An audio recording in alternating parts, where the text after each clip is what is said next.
Well, good afternoon, everybody. It's an incredible opportunity to be over here and be joined by the Chief Minister of such a vibrant state. I saw him a few weeks back, couldn't quite meet him in Davos, talking about the Maharashtra picture, the Maharashtra story, to people from all across the globe interested in investing in Maharashtra and interested in learning about the future of Maharashtra. And I think this session, which we are going to be doing today, is about the future. It's about infra, it's about AI, it's about a commitment to the future, because the Maharashtra and the Mumbai of tomorrow is going to change faster than we can imagine.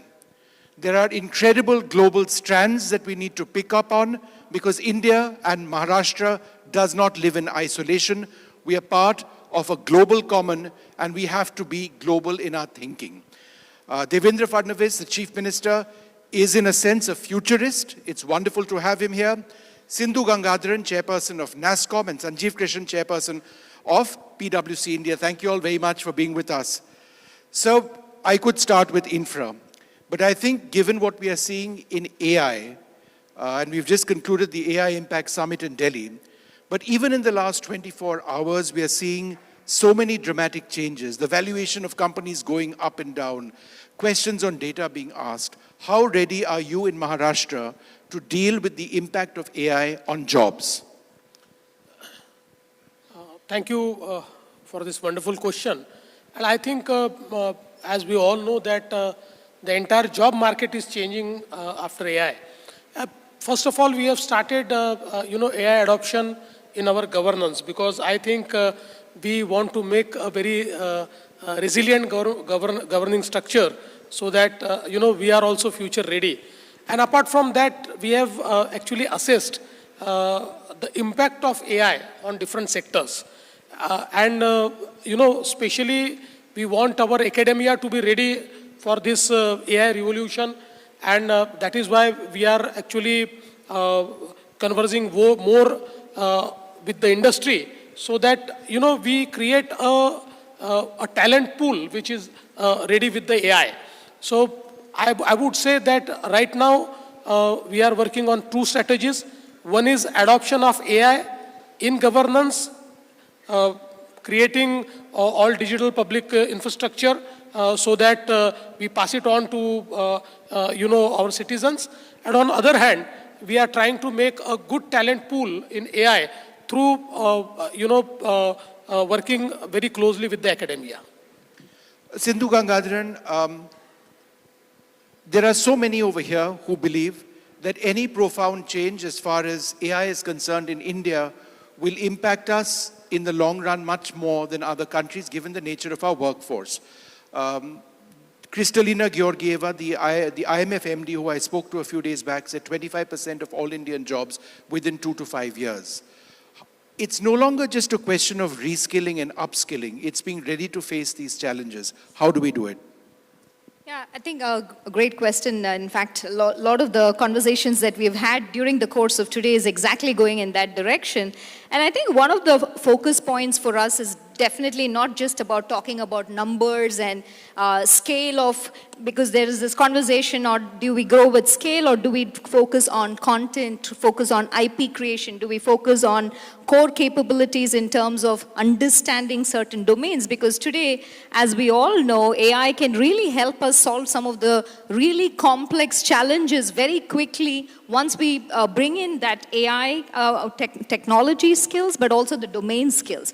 And so a lot of the work that we are doing is really going into that, right? So doubling down on our key strength, which is, of course, the scale of our talent, but really looking at that scale of the talent to really understand certain domains where using the power of technology that we can address this. And a couple of things, if we look in, is also the whole ownership of how are we looking at very complex areas of focus and having that product leadership to help drive outcomes towards those problems. Mr. Krishan, India is not a second-tier IT or tech power. We are a number one, a first-tier power. But it differs from country to country. In India, we are hosting, 1,700 GCCs. a lot of the decision making in the future pertaining to this needs to come out of India. It doesn't need to be imposed from others outside. How does India make the transition to being a genuine decision maker when it comes to GCCs? So, speaking about GCCs, I'll keep it brief, but maybe one example. A lot of the innovation that happens, including, let's say, 30% of the design of the chips, is happening in India. One thing for us to think about is that how do we make sure that the IP also remains in India? Can the IP, the development which is done by Indian engineers, Indian students who come up, and they are the ones who actually then develop it, but the registration of the IP happens elsewhere, and then we end up paying royalty for it. So, I'm just giving one example, because the ecosystem has to be enabled. I can tell you that, as we were just talking, my own business is going to get disrupted. Every business, professional service is going to get disrupted, IT is going to get disrupted. The GCC business is also going to get disrupted very significantly. And to enable them to scale up and continue to be relevant, we will have to look at some of these enablements for us to happen. I do want to make just one more point, since we spoke about skilling and education and being ready. I think we also need to look at our rehaul of our education system, sir. Because, what I hear from my friends who are, like my age, that say that when they go back to IIT, BHU or Kanpur, 85% to 90% of what they are being taught today is similar to what they were taught 25 years back. So maybe some amount of focus on reskilling has to come through the, our engineering, our IITs and others as well. So there's a bit of a rehaul required there as well. Just to add on to that, in a closed door session earlier, I put forth this idea to Nasscom that let us do a day-long workshop with the academia in Mumbai, with all the Maharashtra institutions, to brainstorm on, the nature of jobs and how technology is changing the entire academic structure and how we are going to adopt it. Because I think the cutting edge things are available with the members of Nasscom, and Nasscom has been working on it over a long time. They also have a vertical which works at that. So I think this, coming together, government, academia, and institution like Nasscom, we can actually do it very fast. Absolutely. Mr. Fadnavis, I meant to ask you a question linked to this. We can't talk about AI if we don't talk about semiconductors. And for India, it's not just resilient supply chains. It's also about having our own fabs and manufacturing semiconductors in India. How well is Maharashtra placed in this? So I would say that Maharashtra is doing very good, especially when it comes to the ecosystem of OSAT, ATMP, creating a talent pool. We are doing very well. I think, with few of, businesses which are located here, we may become the number one in this space, in this ecosystem. But having said that, I think we need to do more, and we are actually trying to interact with many businesses so that we become the epicenter of this revolution. Sindhuji, what is important to remember is that the energy requirements to fuel our AI ambitions are very real. It's not just thinking about it, it's having the power to do it. Whether it's nuclear power or other sources of power, how closely is infra development in energy key to any AI future that we may dream of? I think, like the Honorable Minister said, right, it is the time, it's the need of the hour that all partners come together to solve the problem. If I just put on my hat as a product leader, right, one of the things that we are focused on, because if each one were to focus on their niche areas, we can solve for problems of the future, right? Because if you think about what keeps us awake at night and kind of looking at AI from all its dimensions, it is we are all very bullish on the fact that, hey, we have everything that it needs. You talked about talent, you talked about problem solving, you talked about domain. We have all of that, but it's at the same time, like you said, infrastructure becomes an important element. And today, if you just look at the stack, big parts of the stack, right from the chip to cloud infrastructure, you heard about the big investments from a data center point of view, or the frontier models are owned not in India, right? It's owned elsewhere. And this is also where that partnership across the industry, across the ecosystem, to really look at the stack, to see which parts of the stack, if we say sovereignty is important for us, then which parts of the stack really may help us look at aspects like data protection, ownership of data, all of this, right? But I'll go back to my point on it's key that today partners come together, really form those alliances and drive forward, because the elements are in place. It's really about coming together and driving towards outcomes. If you look, Sanjeev, at the issue of the India stack, we've got, and there's so many different technologies which need to be mastered for that. The US now wants us to consider the US stack. They want to export it, they want to share it. And in as much as we talk about Atmanirbharta, which would include the India stack, there are options from outside, from our closest strategic partners. How do we balance what we want to do by ourselves over here in terms of the stack and what is being offered to us or being sold to us? Well, I think that's a question which goes into the realms of geopolitics and geoeconomics and so on and so forth. See, I think our own UPI stack, our own digital public infrastructure, that is now being used by more than 25 countries, right? I mean, I'm sure we all know that, it has been vetted by foreign banks. Every bank, 600 odd banks are in it, but there are 300 applications also which run on the digital public infrastructure at this point in time. And I can tell you that at least in my conversations, including any global businesses, at least the Indian affiliates of global businesses, no one has said to me that they have found any challenges in using the entire digital public infrastructure that we have set up. Whether it is our Aadhaar, whether it is the UPI and so on and so forth, I think it's working very, very well, and that's why it is getting adopted. Now, when we are being asked, to do something which we won't like to do, we have seen in the past also, over the last, I think there is no better testimony than the last 8 to 9 months with the way we have responded to what has been thrust upon us, and I don't think I need to say more. Just to supplement to Sanjeev, I will tell you one experience. Recently in Davos, I participated in one panel where AI ministers of 12, 13 countries were present, and the minister from Brazil, she expressed that we are developing our entire DPI based on India. Yeah. So based on Indian experience and Indian knowledge, they are creating their entire DPI. So I think right now, so far as DPI is concerned, we are actually leading. Yeah, we are world leaders when it comes to that. It's merging AI with our DPI, which is going to be the real trick going forward. Any thoughts on that? No, I think I'll tell you. Recently, yesterday itself, we started this AI for Agriculture Summit. It's still happening in Geo Center. Now we have the Agri Stack. Agri Stack is something where every single farmer from Maharashtra, his information, his holding, his crop pattern, everything is there.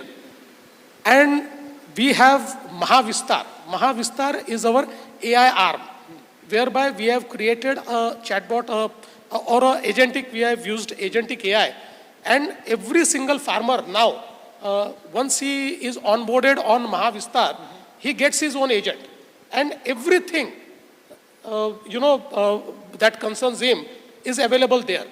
Right now, 3 million farmers are already onboarded. Now the marriage of Agri Stack and marriage of Mahavistar will create what you want, that the AI should be used with our stack. And I think what essentially it is doing is that it is bringing down, the cost for them by 25 to 40%. It is giving them predictability, because I think today that is one sector which is most unpredictable. So I think we have already started doing that. Let's change our focus slightly to look at some of the other areas. You have a robust industry policy, but you would need to be looking well into the future. And, it's changing. How is that a real policy concern for you in terms of the future industrialization of Maharashtra? So I think you are absolutely right. In today's ecosystem, I think even our policies are changing. So because we have deliberated on a GCC, so what essentially we are doing today is that we are writing the policies with the sector councils.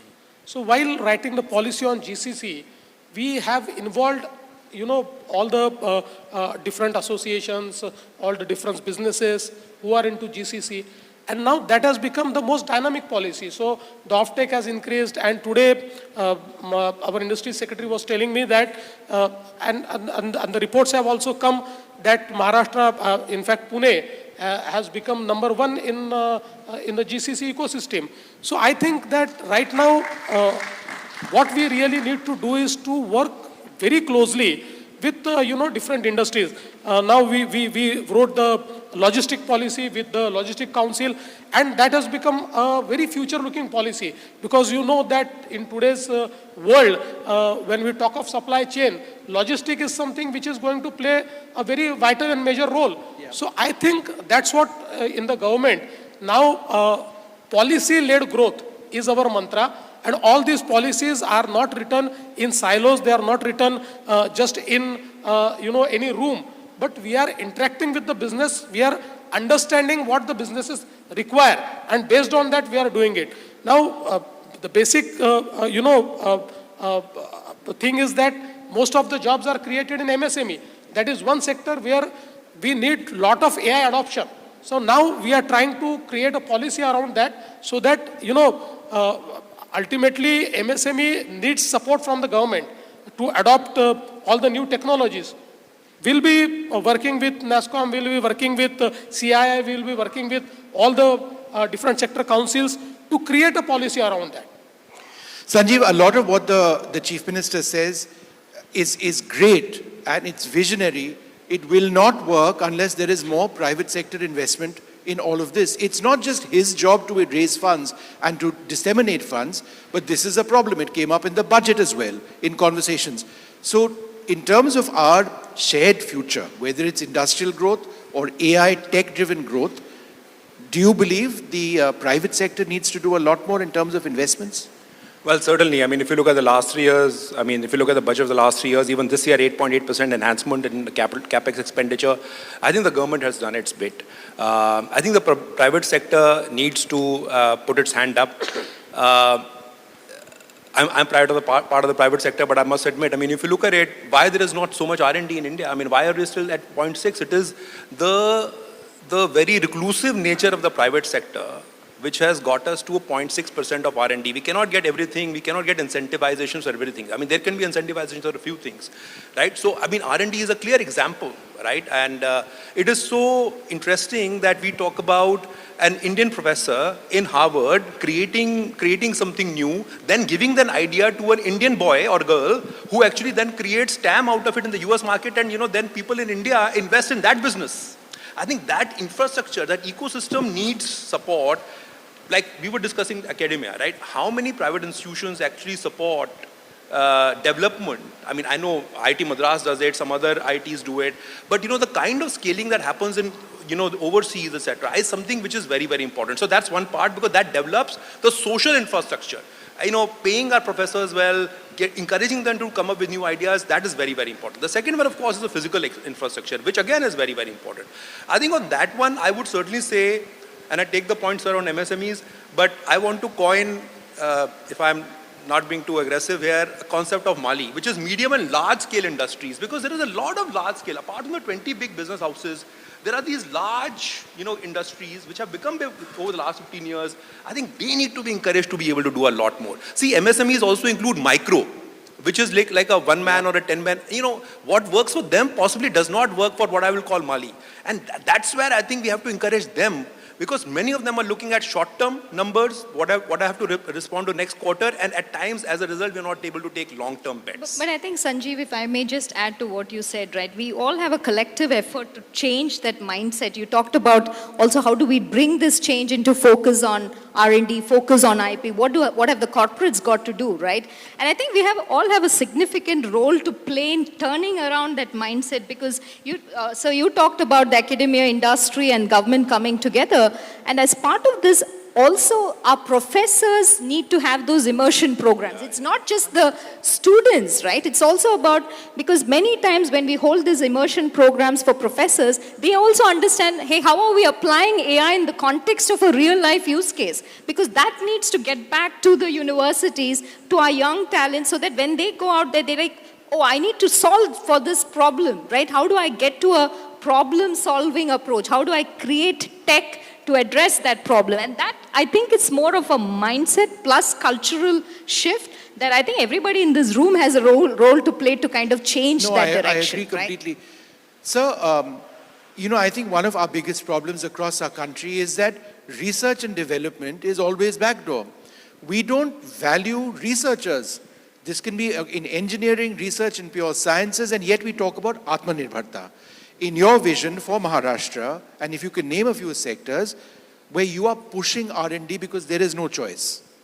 I think in every sector we need to push it, but I will agree with Sanjeev that as a state also we are not doing much for it. I mean, we are doing certain things. We are our policy is focused on research. We are actually keeping certain incentives on research. We are keeping certain funds spared for research and development. But having said that, the amount of research which we require is not being done. And I think it is high time that the government and the private sector both, look at it. Like there has been huge thrust from the central government on research. I think one of the biggest fund is created by the Modi government for research. But I think now at the state level also we need to do more. We need to work more with the industry. So I think that we will try to, accelerate it. Let me bring in a bit of a reality check over here. And it's unfortunate, but we must, as we wrap up this discussion, bring it back to AI. 2 years from now, there may be no researchers because research is done by the machines. There may not be starting level lawyers because there are machines which process that information. There may not be software coders because the machine is coding itself and improving upon itself, right? There may not be chartered accountants either. Those are lakhs and lakhs of jobs within 2 to 5 years. Is that not a reality given the pace of the technology we are seeing with all of these agentic AI apps? So, I mean, I do agree that there is going to be a lot of efficiency gains and we need to be able to be agile about what is going to change our businesses. I think there is a very active role for government, civil society and businesses to come together because at times I feel that, civil society is advocating, but the government is not able to do, or business is not able to monitor. I think all three of us need to come together. That's one thing that I will say. The second thing that I want to say very briefly is that when you talk about all these job losses, etc., I mean, history is replete with examples. Every new technology innovation that has come, every new technology innovation, and that's been said many times, so I will be very short. Human will always be ahead of it, right? I mean, yes, people are talking about AGI. AGI will take over human intelligence. We'll see when that happens, right? I mean, I was at Synapse over the weekend, and I heard about world models. Forget LLMs, right? That's a very interesting concept that has been spoken about. I don't think that, and one thing which I took away, LLMs are maybe doing very, very well, and I'm sure I'm talking to a group of technologists here. But one thing which I took away from conference was that they're possibly not as intelligent as we think they possibly are. Not yet. Not yet. So this is going to become a political issue for you sooner than later. A certain part of our educated middle class who find there are no jobs. There will be jobs, but the quality of jobs will change, the nature of jobs will change. Absolutely, but I think it's a process. You see, we should not look at as replacement. We should leverage it as enhancement. So I would like to remind you that when the computer revolution came, there was a big debate in this country that computer is going to take all the jobs away and entire India with such huge population will be jobless. And there were national leaders who were absolutely opposing computers. And we have heard them that ये क्या खाना भी पका लेगा क्या computer, क्या ये फसल भी उगा देगा क्या computer. But I think that we lived up to it and we used that computer revolution to leapfrog. So I think in this era of AI, certainly the nature of job is going to change. But let us see, 10 years back, a job of a creator or profession of creator was not known to anybody. Today, every other person is getting a job of creator or is embracing a profession of creator. So I think huge new opportunities are getting created. The nature of jobs will be changed. But I think if you look at, the new generation, they have born with technology. They are using AI right from, their class 1. They know how to use it. So I think this generation will adopt it. But in any case, our generation has to work more so that, this adoption is fast and this transition is very fast. Sir, I'm just thinking about all the wonderful translators we have in this country, translating our hundreds of languages. They don't have a role, sir. The machine does it for them. It's a real worry. You see, in, let's say 10, 15, 20 years back, in every office, there was a steno. And somebody used to dictate. And the steno, used to use that shorthand and then it's not required anymore. So, let me tell you that when I was a kid, in all the government offices, there were people who had only summer employment to put water in a water cooler. It's no more. So the nature of job changes.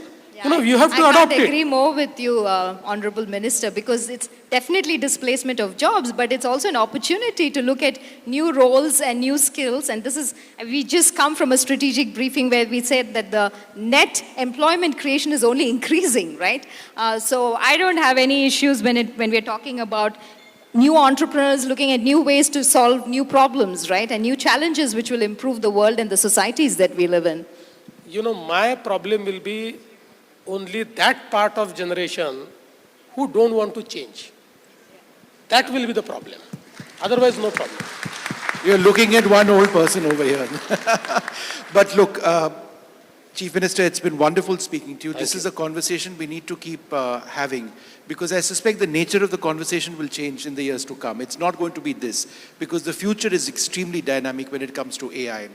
But a warm round of applause for the Chief Minister of Maharashtra and our other panelists as we look at Maharashtra and the future from the prism of growth and certainly AI. Thank you, sir.